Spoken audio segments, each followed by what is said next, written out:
Good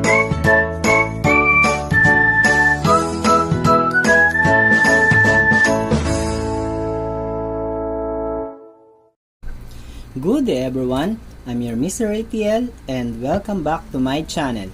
So today's video, we're going to discuss about commission.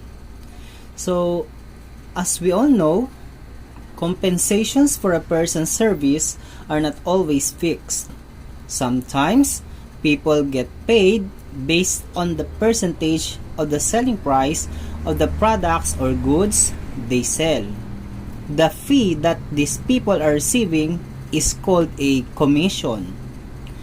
So, may mga tao na binabayaran according sa percentage o porsyento ng selling price ng produktong kanilang binibenta. Ang tawag sa bayad na yon ay commission. So, commission serves as a payment in exchange for a person's service in either managing or completing a sale. Examples of commission-based businesses are real estate marketing projects, car dealerships, and direct selling companies. Whenever a salesperson closes a deal, he or she will get a commission from it. So let me give an example. Example number 1. A direct seller of skincare products was able to sell 25 bottles of whitening lotions amounting to 75 pesos per piece. How much was she earning if the company gave her a 25% commission rate for the products she sold? Okay, so as you can see in the given, okay, so the bottle of whitening lotion costs 75 pesos per piece. Or in other words, the seller is selling this whitening lotion for 75 pesos per piece. So, she sold how many bottles? 25 bottles. So, we will just multiply 75 pesos by 25. Okay? So, by multiplying this, we could be able to find the total amount of sold products. So, we have 75 multiplied by 25. We will get 1,875 pesos. Okay, so we already have the total amount of sold products. So, and then, there's a given commission rate of 25%. So, if you have 25% commission rate, 25% in decimal, that is 25 hundredths or 0.25. And then, we will get the 25% of 1,875. So, to do that, 1,875 multiplied by 25 hundredths or 0.25. And then, the product will be 468.75. Okay, so therefore, we can say that the direct seller received 468 pesos and 75 centavos as a commission for her service to the company. This is our final answer. Okay, so let's go to the types of commission. Number 1 is straight commission. This type of commission is also known as the revenue commission because the fee is only based on the percentage of sales, meaning the employee receives no fixed salary because everything depends on her performance to sell products. It is advantageous if the person is selling high-cost items. Okay, so sa straight commission, ito rin ay revenue commission dahil ang payment na nare-receive niya ay base lang sa porsyento ng kanyang benta. So, ibig sabihin, yung employee ay nakakatanggap ng porsyento pero hindi fix ang salary. Kung mas mataas ang kanyang magiging benta, mas magiging mataas din ang kanyang kikitain.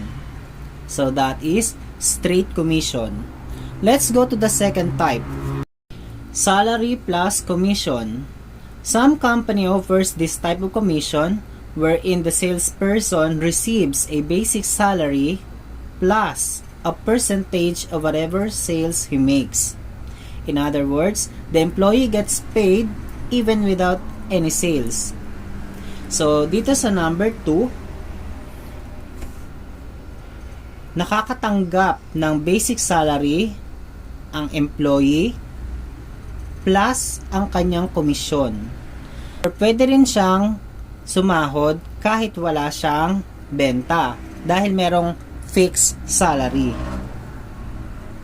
Number 3, we have graduated commission. This type of commission has a step-up fee structure because the commission varies depending on how much sales are made. Whenever a salesperson achieves a sales milestone, the commission rate gets higher. So, sa graduated commission, depende kung saan na naka-bracket ang kanyang benta. So, may mga condition ito at kapag na-meet niya yung mas mataas na condition, syempre, mas magiging mataas ang kanyang komisyon. So, let us give examples for each. Example number 2. Jen receives a 25% commission on the beauty products she sells. If she sells a lotion for 350 pesos, 2 whitening soaps for 65 pesos each, and a set of makeup for 975 pesos, how much does she make in commission? Okay, so as you can see, we need to find the total amount of sold products. So how to do that? So one lotion is 350 pesos. So I will write 350 times 1 because there's only one lotion. And the product of that is 350. Next, 2 whitening soaps for 65 pesos each. So I will multiply 65 by 2. Okay, and that is 130. Next, and a set of makeup, so that is 975 pesos. So I will multiply 975 by 1, and the product is 975. Okay, so ito na yung kanya mga naibenta, and the next thing that we are going to do, we will add this. So we have 350 plus 130 plus 975 equals 1,455. This is now the total sale. So we will now find the commission. Since the rate of commission is 25%, we will get 25% of 1,455. And to do that, we will transform this into decimal. So 25% is 25 hundredths or 0.25, and of that means multiplication.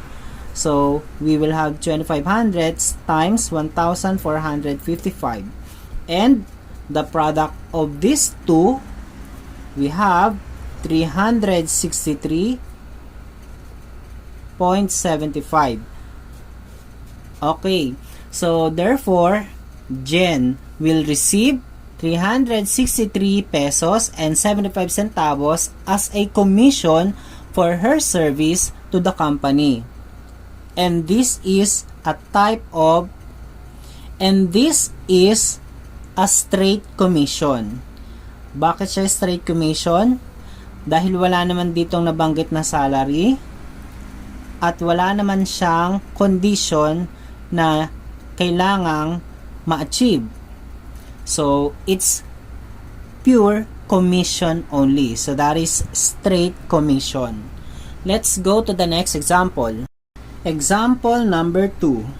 Elaine works in a company that pays 2,500 pesos a week and a 12% commission on sales above 15,000 pesos for the week. How much will she receive if she sold products worth 28,000 pesos in a week. Okay, so take note that the problem states that she will only receive a commission based on her sales above 15,000 pesos. Okay, so ang benta niya is 28,000 pesos, pero kukuhanan lang ng komisyon ay yung sobra sa 15,000 pesos.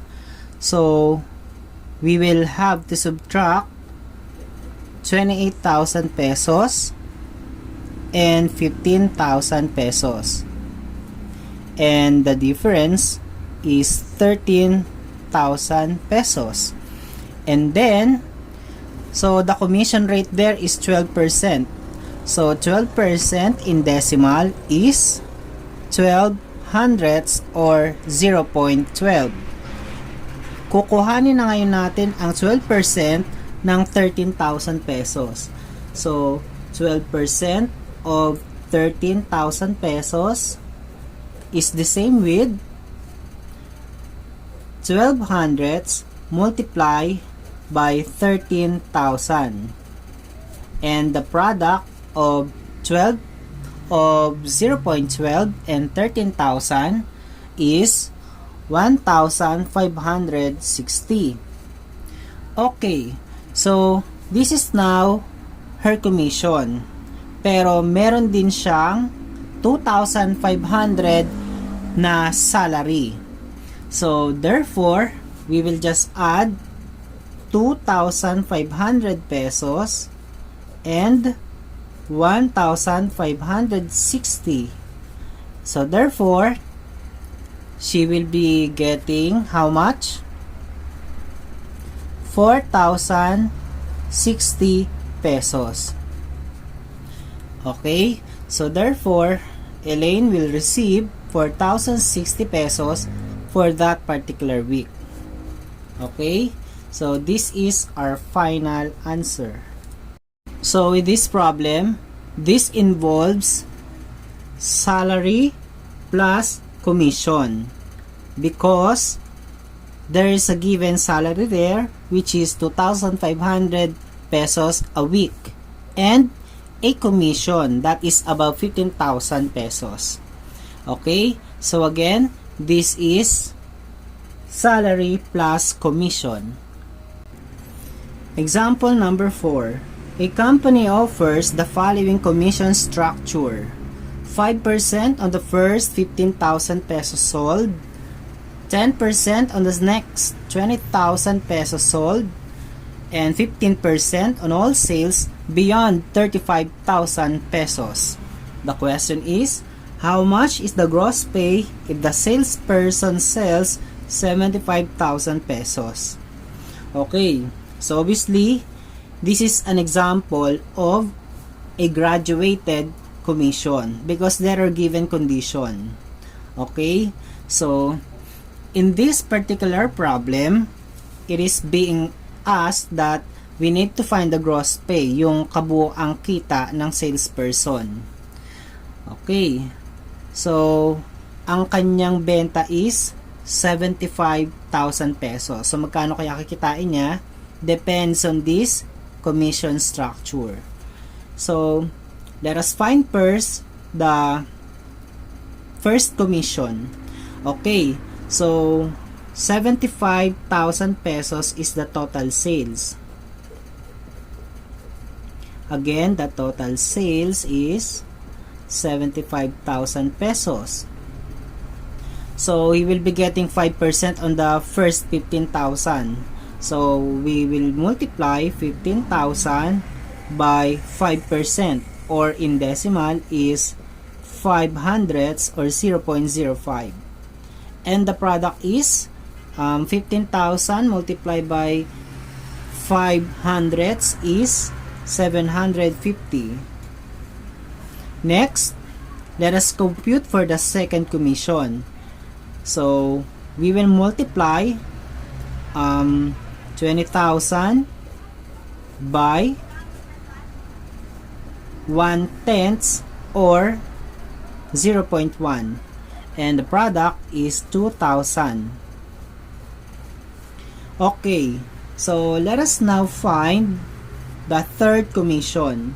So as you can see, 15,000 plus 20,000 is 35,000, and the salesperson will get 15% on all sales beyond that 35,000 pesos. Okay, so let us subtract 75,000 pesos by 35,000 pesos. Okay, so the difference is 40,000 pesos. So therefore, since it is beyond 35,000 pesos, we will get the 15% of it according to the structure. So 40,000 multiplied by 15 hundredths or 0.15. Okay, so 40,000 pesos times 15 hundredths or 0.15 is 6,000 pesos. And to find the answer, we need to add 750 pesos, 2,000 pesos, and 6,000 pesos. So the total now of this is, so we will get 8,750 pesos. Okay, so therefore, we can say now that the gross pay that the salesperson will get will be 8,750 pesos. Okay? Okay, so we can solve the question in number 4 in this way. Since the given total sales there is 75,000 pesos, we can have that this is the first 15,000 pesos. Okay, and the salesperson will get the 5% of that. Another one is the 20,000 pesos. So according to the structure, the salesperson will get 10% of it. And then 15,000 plus 20,000 is 35,000 pesos. Beyond that, which is 40,000 pesos. So this is 35,000 pesos and this is 40,000. 35,000 plus 40,000 is 75,000. Okay, so beyond 35,000, that is 15%. Okay, now let us get the 5% of 15,000, and that is 750.